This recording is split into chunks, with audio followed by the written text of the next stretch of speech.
हरे कृष्णा। माता यशोदा द्वारा कृष्ण का बांधा जाना। एक बार अपनी दासी को कोई दूसरा कार्य करते देखकर माता यशोदा स्वयं दही मतने लगी। दही मंथन करते समय वे कृष्ण की बाल लीलाएं गुनगुनाने और अपने पुत्र के विषय में सोच सोचकर आनंदित होने लगी। दही मथते समय उनकी साड़ी का सिरा दृढ़ता पूर्वक लिपटा था और जब वे दोनों हाथों से परिश्रम पूर्वक दही मथ रही थी तो उत्कृष्ट पुत्र प्रेम के कारण उनके स्तनों से, जो दोनों हाथों से परिश्रम पूर्वक दही मथने के कारण हिल रहे थे, दूध चूने लगा।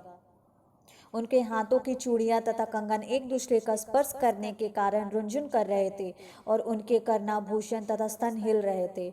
उनके मुखमंडल पर पसीने की बूंदें थी और शीश की पुष्पमाला इधर उधर बिखर रही थी। इस अनूठे दृश्य के समक्ष भगवान कृष्ण बाल रूप में प्रकट हुए। वे भूखे थे और अपनी मां के दुलार को बढ़ाने के लिए वे चाहते थे कि माता दही मतना बंद कर दे। उन्होंने संकेत किया कि मां का पहला कार्य दूध पिलाना था और दही मतना बाद का कार्य था। यशोदा ने अपने पुत्र को गोद में उठा लिया और उसके मुख में अपना स्तन दे दिया। जब कृष्ण दूध पी रहे थे तो माता हंस हंसकर अपने पुत्र के मुख की सुंदरता निहारती जा रही थी। अकस्मात चूल्हे पर रखा दूध उबलने लगा। दूध को गिरने से बचाने के लिए यशोदा तुरंत ही कृष्ण को एक और बिठाकर चूल्हे के पास गई।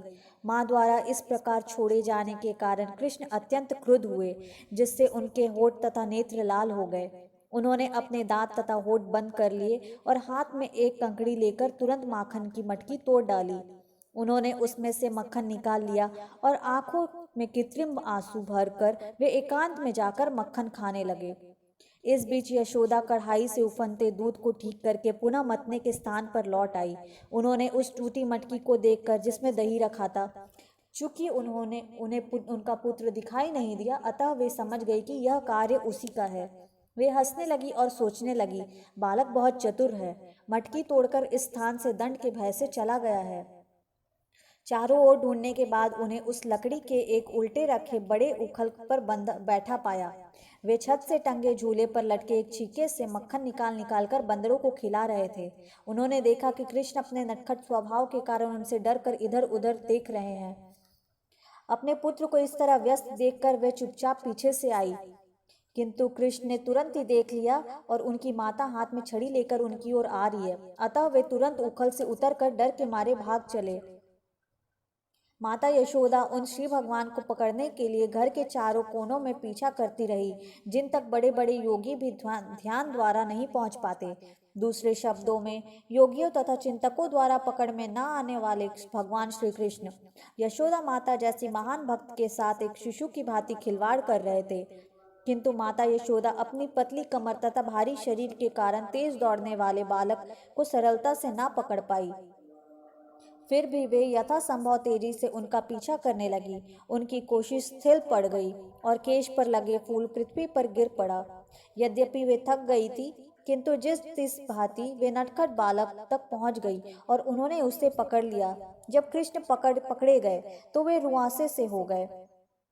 वे अपनी आंखें हाथों से मलने लगे, जिसमें काला काजल लगा हुआ था। बालक ने अपने पास खड़ी अपनी माता के मुख को देखा और भय के कारण उनकी आंखें बेचैन हो उठी। माता यशोदा यह समझ रही थी कि कृष्ण वृथा ही डरे हुए हैं और वे उसका लाभ के लिए उसका डरना दूर करना चाह रही थी। अपने पुत्र की सर्वाधिक हितैषिणी माता यशोदा सोचने लगी, यदि यह बालक मुझसे अत्यंत डर गया है तो उसे कुछ नहीं तो कहीं कुछ हो ना जाए। तब माता यशोदा ने छड़ी फेंक दी। उसे दंड देने के लिए उन्होंने रस्सी से उसके दोनों हाथ बांधने की ठानी। वे नहीं जान पाई कि श्री भगवान को बांध पाना उनके लिए असंभव था। माता सोच रही थी कि कृष्ण कितना छोटा सा शिशु है। वे यह नहीं जान पाई कि यह बालक अनंत है, जिसका ना तो अभ्यंतर है, ना बाह्य, ना आदि है, ना अंत। वे असीम तथा सर्वव्यापी है। निस्संदेह वे ही संपूर्ण दृश्य जगत है। फिर भी यशोदा जी कृष्ण को अपना नन्हा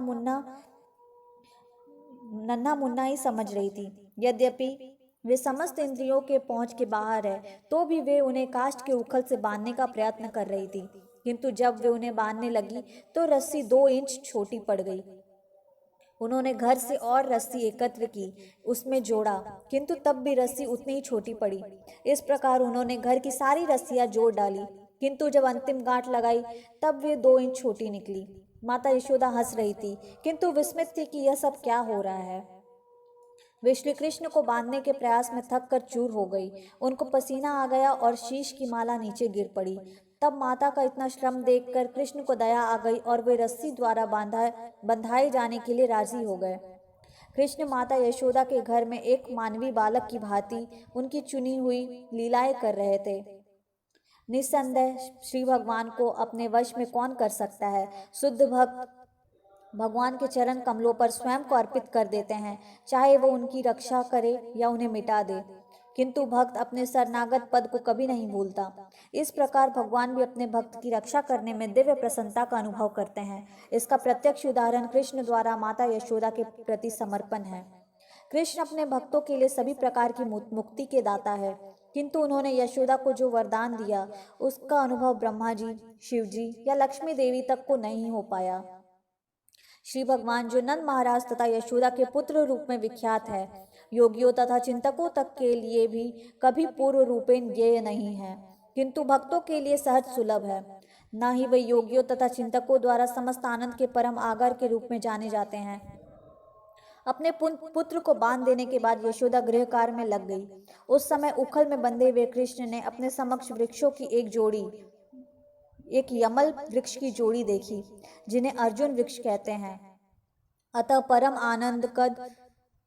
आनंद कंद भगवान श्री कृष्ण ने अपने मन में विचार किया, पहले मेरी माता ने मुझे पीने का पर्याप्त दूध नहीं दिया था, इसलिए मैंने दही की मटकी तोड़ दी थी और सारा मक्खन बंदरों में बांट दिया था। अब उन्होंने मुझे काष्ठ से उखल में बांध दिया, अतः मुझे पहले से अधिक से शैतानी का कार्य उपद्रव करना चाहिए। अतः उन्होंने अत्यंत ऊंचे अर्जुन वृक्षों की जोड़ी को धराशायी करने का विचार किया। अर्जुन वृक्षों की इस जोड़ी के पीछे एक इतिहास है। अपने पूर्व जन्म में ये वृक्ष कुबेर के पुत्र रूप में मानव शरीर धारण करके उत्पन्न हुए थे और इनका नाम नल कुबेर तथा मणिग्रीव था। सौभाग्यवश इन पर भगवान की दृष्टि पड़ी। अपने पूर्व जन्म में इन्हें नारद ऋषि से श्राप मिला था, क्योंकि वे मद में चूर होकर अपना कर्तव्य भूल गए थे। किंतु नारद मुनि ने शाप के साथ यह वर भी दिया कि कृष्ण भगवान के दर्शन प्राप्त करने से उनका उद्धार हो सकेगा। यह कथा अगले अध्याय में दी गई है। इस प्रकार लीला पुरुषोत्तम भगवान श्री कृष्ण के अंतर्गत माता यशोदा द्वारा कृष्ण का बांधा जाना नामक 9वें अध्याय का भक्ति वेदांत तात्पर्य पूर्ण हुआ। हरे कृष्णा।